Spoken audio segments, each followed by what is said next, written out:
Praise the Lord. आप सबको जय मसीह की। मैं परमेश्वर का धन्यवाद देता हूं आज की सुबह दिखाने के लिए। एक और दिन परमेश्वर ने हम सबके जीवन में जोड़ दिया। हम परमेश्वर को कोटि कोटि धन्यवाद दें।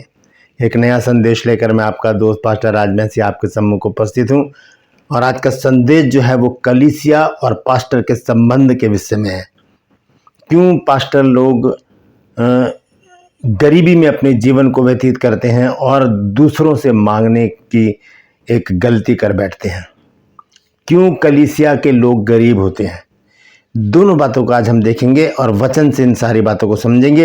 हो सकता है कि वचन थोड़ा सा लंबा हो जाए, 2 4 5 मिनट, तो आप विचलित मत होइएगा। पूरा संदेश जरूर सुनिए क्योंकि ये बहुत महत्वपूर्ण शिक्षा है। बने रहिएगा मेरे साथ और इस वचन को शेयर भी कीजिए ताकि बहुत से लोग इन बातों को जान सकें। ट्रू पल्स में आज का सवाल है कि पहली सदी की कलीसिया जिसका जिक्र प्रेरितों के काम में है, जिसका जो मुखिया है वो पतरस था, इसकी स्थापना किसने की थी? पहली सदी की कलीसिया को किसने बनाया? अगर जानते हैं तो कमेंट्स में लिख दीजिए, अगर नहीं तो डिस्क्रिप्शन में आपको इस सवाल का जवाब मिल जाएगा। वहाँ पर आज के वीडियो का लिंक है, उसे क्लिक कीजिए और जान लीजिए। Praise the Lord. मेरे साथ मेरी मुहिम में शामिल हो जाइए कि जिद है सच को फैलाने की। छोटी सी प्रार्थना करते हैं, उसके बाद हम आज के वचन में चलेंगे। प्रभु जी, मैं धन्यवाद देता हूँ आज की सुबह दिखाने के लिए। विनती करता हूँ प्रभु जी, आज के वचन को शेयर करने मेरी मदद सहायता कर। मेरे होठों को, मेरे दिल दिमाग को छूकर ब्लेस कर। मेरी आत्मा, मेरा शरीर तेरे ही कब्जे में रहे प्रभु, ताकि बोलने वाला मनुष्य नहीं बल्कि तेरा आत्मा हो। जितने भी लोग इस वचन को देख रहे हैं, सुन रहे हैं, उन सब पर मैं तेरी आशीष बोलता हूँ। हर एक को आशीषित कर, हर एक की कमी घटियों को दूर कर, जरूरतों को पूरा कर, कमाइयों में बरकत दे। भूत प्रेत, जादू टोने, तंत्र मंत्र, बीमारियां, भटकती आत्मा, श्राप, बंधन, चिंता, परेशानियां, दुख, तकलीफें हर एक के घर से दूर कर दे प्रभु जी। प्रभु जी, अपने बच्चों को संतान की आशीष दे। घरों से नशा, बेरोजगारी, कर्जे, असाध्य रोग अपने सामर्थ्य नाम के द्वारा दूर कर। धन्यवाद देता हूं प्रभु, तूने मेरी प्रार्थना को सुन लिया। प्रभु यीशु के नाम से मांगता हूं, आमीन। Praise the Lord. तो आइए आज के इस संदेश को हम शुरू करेंगे कि क्यों गरीबी में अपने जीवन को व्यतीत करते हैं पास्टर लोग या कलीसिया के लोग। कई बार गरीबी का एडवर्टाइजमेंट किया जाता है। अपने को ऐसा बनाकर दिखाया जाता है कि लोग हमारी मदद करें। अपने आप को इस तरह से बताया जाता है, अपनी ज़रूरतों को दिखाया जाता है कि लोग इमोशनली ब्लैकमेल हो जाएं और अपनी जेब में हाथ डालकर हेल्प ज़रूर करें। इसका सबसे बड़ा प्लेटफॉर्म है व्हाट्सएप। व्हाट्सएप में ग्रुप हैं, बहुत से ग्रुप होते हैं हर एक व्यक्ति के व्हाट्सएप में। तो उस ग्रुप में मैंने देखा बहुत सारे पास्टर लोग हैं जो ऐसा करते हैं। वो बहुत बड़ी सी लिस्ट बनाते हैं। बहुत से कहते हैं बाइक खराब हो गई है, बहुत से कहते हैं बच्चों की फीस नहीं गई है, मिनिस्ट्री सही नहीं चल रही, पैसे नहीं हैं, कर्जा हो गया, आप हमारी हेल्प कीजिए। तो एक लंबा सा मैसेज बनाकर वो हर ग्रुप में भेजते हैं और चाहते हैं कि लोग, जितने भी लोग ग्रुप में हैं, वो उनकी मदद करें। ये पास्टर लोगों की बात मैं बता रहा हूँ। बहुत सारे पास्टर्स को मैंने देखा है कि वो इस विषय पर ज़रूर बातचीत करते हैं और अपने लिए हेल्प मांगते हैं, मदद मांगते हैं। ये व्हाट्सएप के जो ग्रुप हैं ये इसलिए नहीं बने हैं कि हम अपनी डिमांड लोगों के आगे रखें। इसके लिए बहुत से ग्रुप अलग हैं। बहुत से लोग करते हैं ऐसा कि वो पैसा जमा करते हैं और फिर एक दूसरे की मदद उससे करते हैं। लेकिन जो फोन हमारे पास है, इसे हम किस काम के लिए यूज़ कर रहे हैं? हम परमेश्वर के काम के लिए इसे यूज़ करें।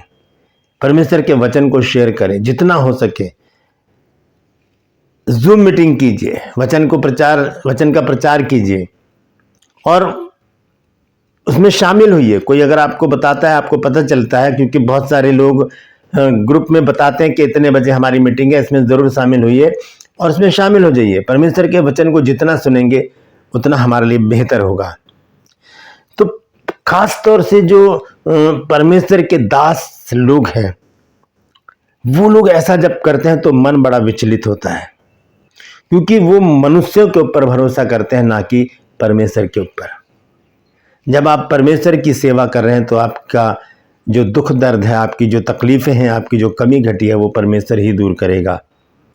क्योंकि अगर मैं अडानी के पास काम कर रहा हूं तो मुझे अंबानी सैलरी नहीं देगा, मुझे अडानी के ही पास से सैलरी मिलेगी। अगर मैं परमेश्वर की सेवा कर रहा हूं तो मुझे सैलरी परमेश्वर ही देगा। ग्रुप में बैठे हुए लोग मुझे सैलरी नहीं देंगे। मैं क्यों भरोसा करूं उन लोगों के ऊपर? मैं क्यों उन्हें खुदा बना दूं कि वो मेरी हेल्प करें और मैं अपनी जीविका चलाऊं? बहुत से लोग ऐसा करते हैं और परमेश्वर को सेकंड कर देते हैं। इसी बात से परमेश्वर नाराज हो जाता है।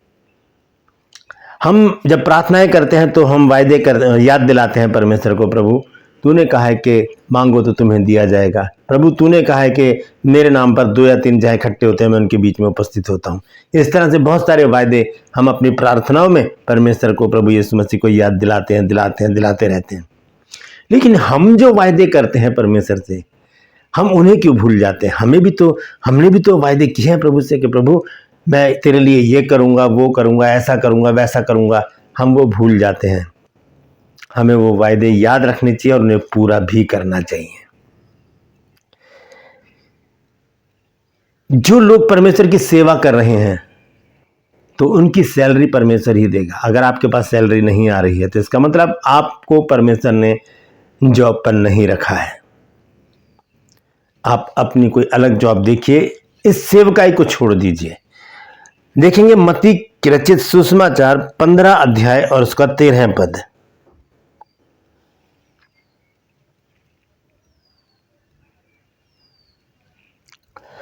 लिखा है, उसने उत्तर दिया, हर पौधा जो मेरे स्वर्गीय पिता ने नहीं लगाया उखाड़ा जाएगा।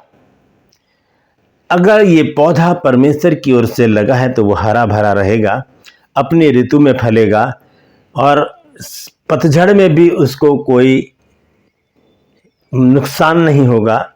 उसमें फल आते रहेंगे, वो फलवंत रहेगा क्योंकि उसकी जड़ जो है वो जल के किनारे लगी है। जो पौधा परमेश्वर ने नहीं लगाया उसे उखाड़ देगा परमेश्वर, क्योंकि वो फलवंत ही नहीं होगा। अपनी इच्छा से सेवकाई शुरू करने से हमें कुछ भी हासिल नहीं होगा। सेवकाई अगर हम शुरू करना चाहते हैं तो हमें परमेश्वर की अनुमति चाहिए। परमेश्वर से बातचीत करके हम परमेश्वर से पूछें और मांगे परमेश्वर के, प्रभु तू बता मुझे कौन सी सेवकाई में आगे बढ़ना है। सेवकाई बहुत तरह की है, सिर्फ प्रचार करना ही सेवकाई नहीं है। बहुत तरह की सेवकाई है। सिर्फ चर्च चलाना सेवकाई नहीं है, बहुत तरह की सेवकाई है। सेवकाई है इवेंजलिस्ट हम बन सकते हैं, जगह जगह जाके प्रचार कर सकते हैं, आराधक बन सकते हैं, हम पास्टर बन सकते हैं, हम लोगों की हेल्प कर सकते हैं। बहुत तरह की सेवकाई है। हम उनमें से किसी को भी चुनकर उस पर परमेश्वर से प्रार्थना करें कि प्रभु हमें बता कि हमें करना क्या है। रोमियो 12 अध्याय के 6 पद से आगे हम पढ़ें तो वहां पर बहुत सारे वरदान लिखे हैं जिसके विषय में हम परमेश्वर से मांग सकते हैं। तो ऐसा करके क्या करते हैं हम पास्टर लोग, बहुत गलतियां करते हैं। जब हम मनुष्यों के आगे हाथ फैलाते हैं हम उस उद्धारकर्ता को छोड़ देते हैं। एक भिखारी एक राजा के पास गया भीख मांगने के लिए, तो उसने देखा राजा जो है वो ऐसे करके दुआ कर रहा है। तो जो गार्ड खड़ा था उससे भिखारी ने पूछा कि राजा साहब क्या कर रहे हैं?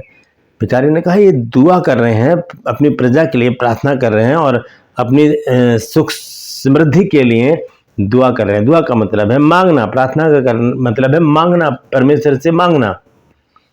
तो उस भिखारी ने कहा ये जिससे मांग रहा है तो मैं उसी से ना मांगू, मैं इससे क्यों मांगू? ये तो खुद भिखारी है। तो ये चीज हमारे जीवन में भी होनी चाहिए।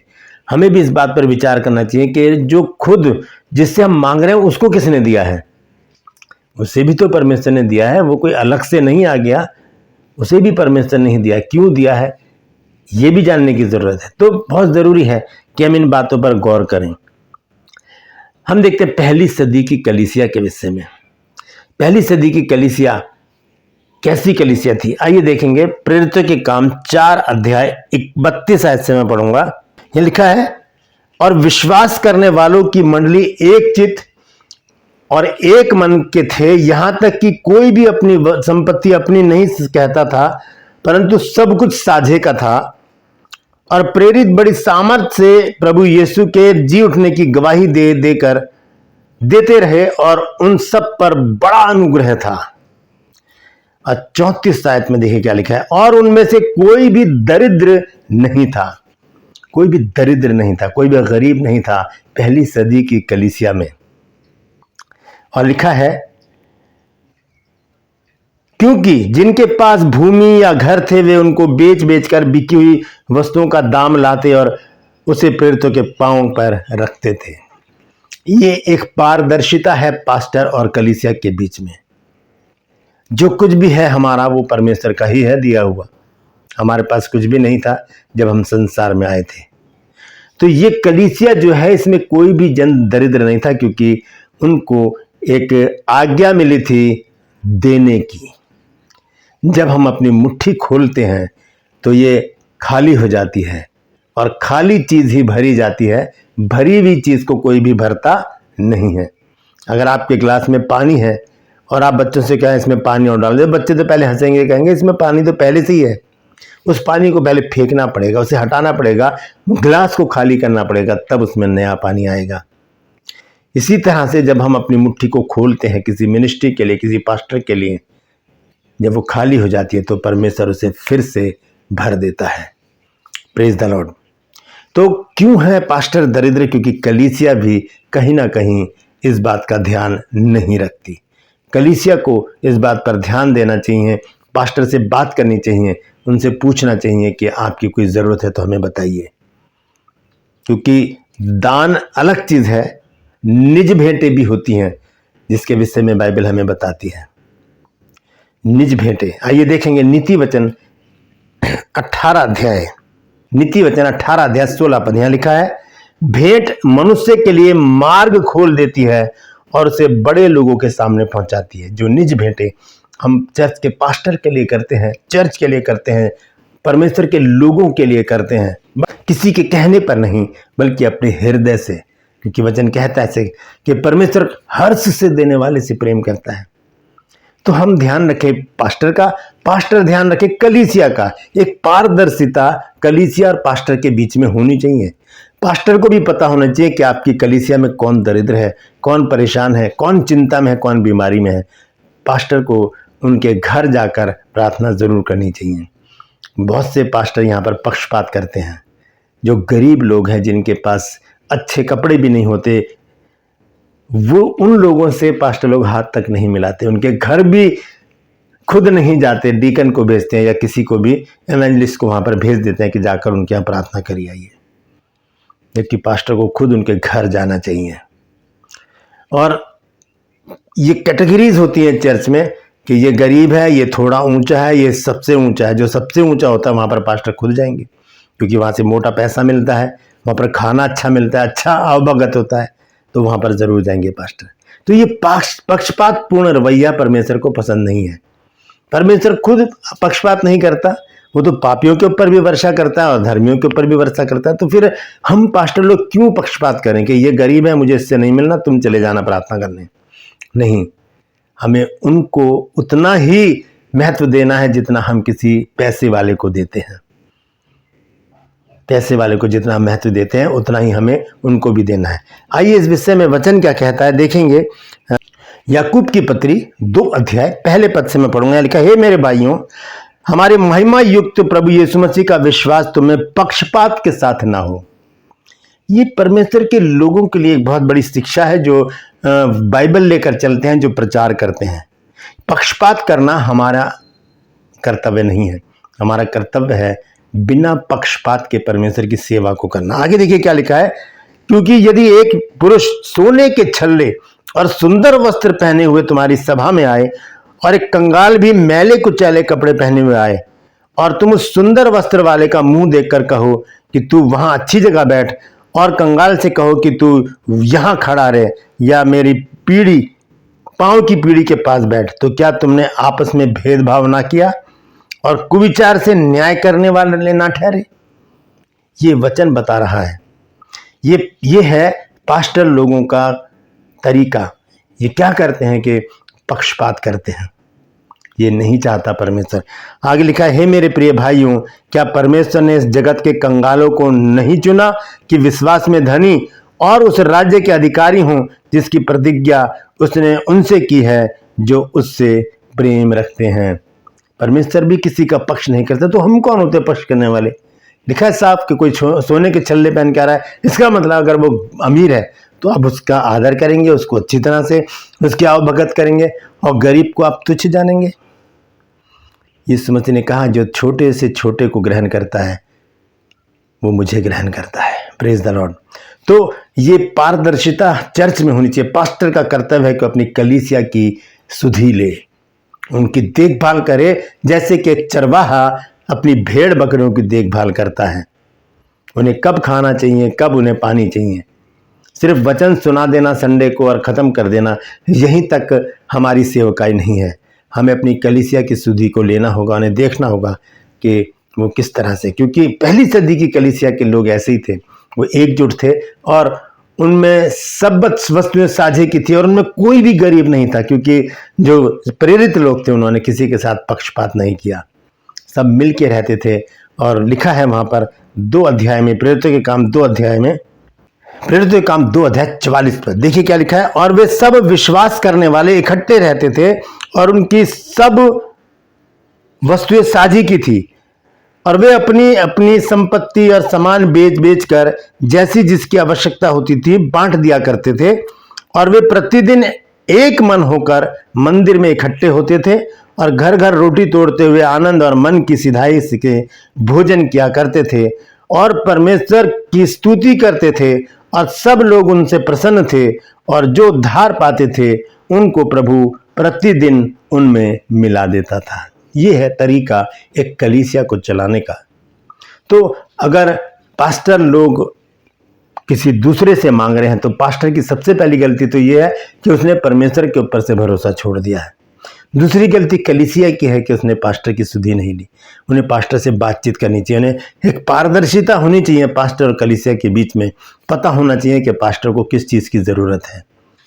ऐसे ही पास्टर को भी पता होना चाहिए कि कलीसिया किस संकट से, किस दुख से, किस बीमारी से, परेशानी से गुजर रही है। तब वो कलीसिया फलवंत होती है, जैसे कि पहली सदी की कलीसिया। ऐसी कलीसियाएं तहलका मचाती हैं, ऐसी कलीसियाएं फैल जाती हैं और बहुत लोगों तक परमेश्वर का वचन पहुंचता है, बहुत से लोगों के जीवन बदलते हैं और परमेश्वर उन्हें शिरोमणि बनाता है। Praise the Lord. परमेश्वर इन वचनों के द्वारा हम सबको आशीष दे।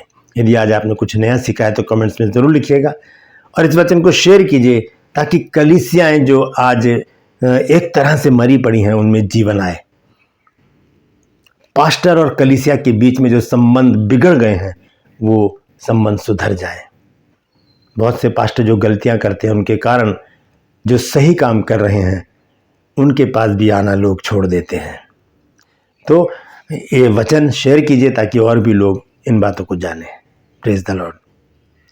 ट्रू पल्स में आज का सवाल है कि पहली सदी की कलीसिया जिसका जिक्र मैंने किया है उसकी स्थापना किसने की है? यदि जानते हैं तो कमेंट्स में लिख दीजिए, अगर नहीं तो डिस्क्रिप्शन में जाइए और आज के इस सवाल का जवाब हासिल कर लीजिए। मेरे साथ मेरी मुहिम में शामिल हो जाइए। जिद है सच को फैलाने की। यदि अभी तक आपने मेरे इन चैनल्स को सब्सक्राइब नहीं किया तो अभी सब्सक्राइब कर लीजिए, बेल आइकन को दबाइए ताकि नोटिफिकेशन आपके पास पहुंचे, नया वीडियो, नई जानकारी तुरंत आपके पास पहुंच जाए। मेरी वीडियोस को लाइक कीजिए, शेयर कीजिए और कमेंट्स बॉक्स में आकर मुझसे जरूर बातचीत कीजिए। Praise the Lord. सोमवार से मैं प्रभु यीशु मसीह द्वारा कहे गए क्रूस पर 7 वचनों का प्रचार करूंगा। अगर आपको पास कोई वचन है, आपने चर्च में बोलना है तो जरूर सुनिएगा, नोट कर लीजिएगा। बहुत अच्छी शिक्षा है ताकि ये शिक्षा आपके काम आ सके, आपकी कलीसिया के काम आ सके। Praise the Lord. आज के लिए बस इतना ही। फिर मिलूंगा एक नए संदेश के साथ, एक नया वीडियो लेकर। तब तक के लिए मुझे इजाजत दीजिए, लेकिन अपनों और अपनों का ख्याल रखिए और अपनी कलीसिया और अपने पास्टर से मिलकर रहिए। एक पारदर्शिता के साथ सुधि लीजिए एक दूसरे की, क्योंकि परमेश्वर का वचन हमें मेल मिलाप करना सिखाता है। Praise the Lord. परमेश्वर आप सबको आशीष दे।